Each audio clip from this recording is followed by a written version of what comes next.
Erev Tov Chavrim, I'm Stephen Ben-Nun. You're watching Israeli News Live. The information that we have been sharing all the way since April the 3rd about the U.S. getting ready to take down Damascus has definitely taken a new twist in actually confirming the reports that we have shared with you here on Israeli News Live.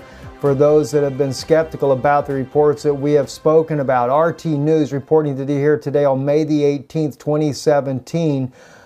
In an article here, let me have a little trouble dealing with RT's web pages here with some issues on being able to look at stuff in Russian news here lately. Anyway, U.S.-led coalition confirms airstrikes on pro-government convoy in Syria, citing threat to U.S. partner forces. So the U.S.-led coalition has confirmed that they have indeed struck inside of Syria here. They have actually struck a pro-Syrian government force there near the Jordanian, Syrian, Iraqi border. Now, just let me see if I can bring this map up big enough here. It's really giving me a hard time on being able to even, we'll have to, here we go, come back to this here, hopefully not, but they're just really giving us a hard time being able to see anything when it comes to RT News here on our Google search engine here. It's just like they do not want us to be able to search these different sites like this. But if you look here on your map here, the ATTANF right here where the strike took place is indeed inside the Syrian border there. As we reported before, the U.S. and British and Jordanian forces are right located here on the border with Iraq, Syria, and Jordan right there. They're there. They're also down here near Dada. Dada is just across the border here. And of course in Beirut, Lebanon. And so we wanted to share a little bit of that information with you. Going back to one report we did here, this is U.S. preparing to take down Damascus on May the 10th of 2017.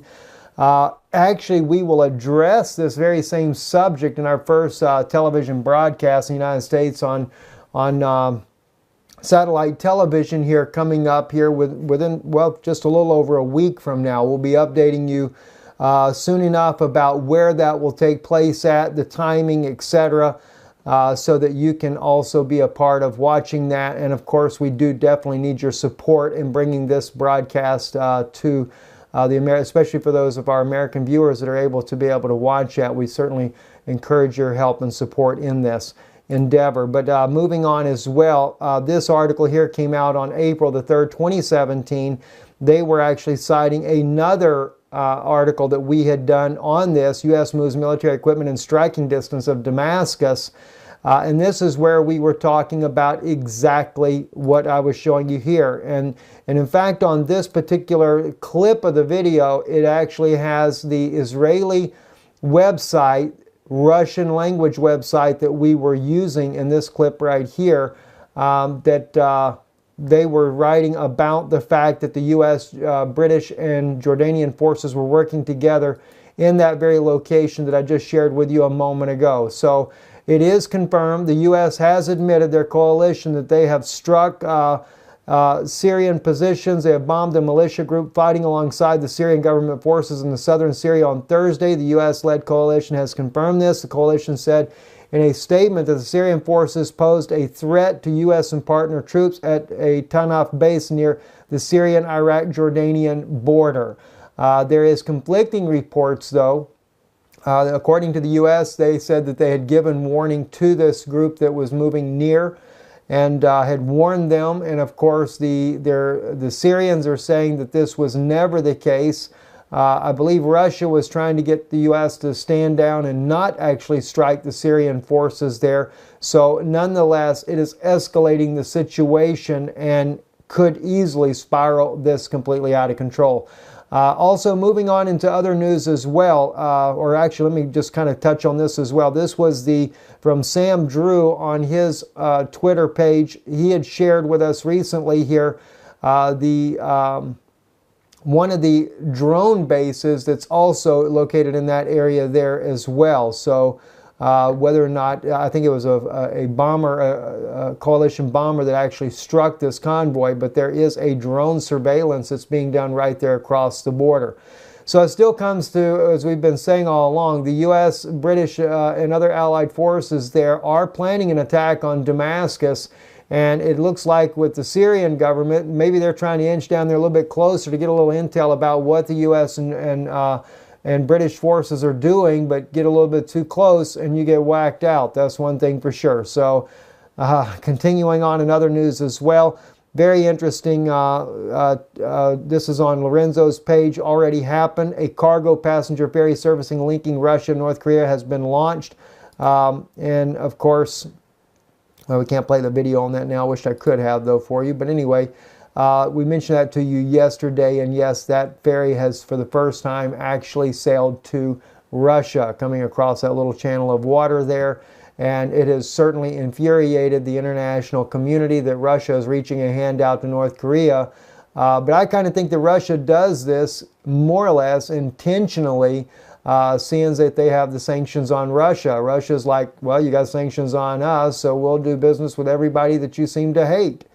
That seems to be the way that Russia deals with that. This is something I caught. This is on Walid's Twitter page here. I thought it was very interesting, and I think it's something that everyone should be aware of. This is the famous white helmets. You're going to see them in just a moment. They are there watching an execution that is taking place. This is actually an execution right there at Dara. Anyone still defending this scum as an accessory to murder in Syria, says Walid in his comment, on this. And I have to agree with Walid on that. This is horrendous. And this is the very famous group that the U.S. has made famous by, giving them some kind of Oscar winning for their acting. Well, yeah, they are definitely good actors, but the problem is they're realistic actors living in real time of the things that are going on there. And of course, their acting, though, is faking a lot of the drama, but things like this is the reality of what they really do. Take a really close look at what happens. It is graphic. Let me warn you now before we play this. This man will be shot in the back of the head at point blank range. All right, so just keep this in mind before you see that there. In fact, I think what we will do, well, I can't do it like that there. Anyway, just please be aware of that. And so if you have small children that are watching, excuse them from the room here. But let's go ahead because we want to roll this so you can see what actually happens with the white helmets as they come immediately and pick up the body. The man has been shot. I turned the volume off on this one here, guys. There's your white helmets. They have the helmets on. They have their shirts on. You can see the emblem on there. Man, blood pouring out of his head and everything. They cover him up and they take him right off. So this is what the white helmets do. They participate, and you can see other white helmets there in the background as well. But the camera is moving very quickly there. This is the type of people that the U.S. Is using to be able to back their intelligence of what's going on inside of Syria.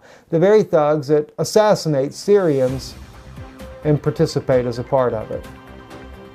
Very sad indeed. I'm Stephen Benoon. You're watching Israeli News Live. Erev Tov.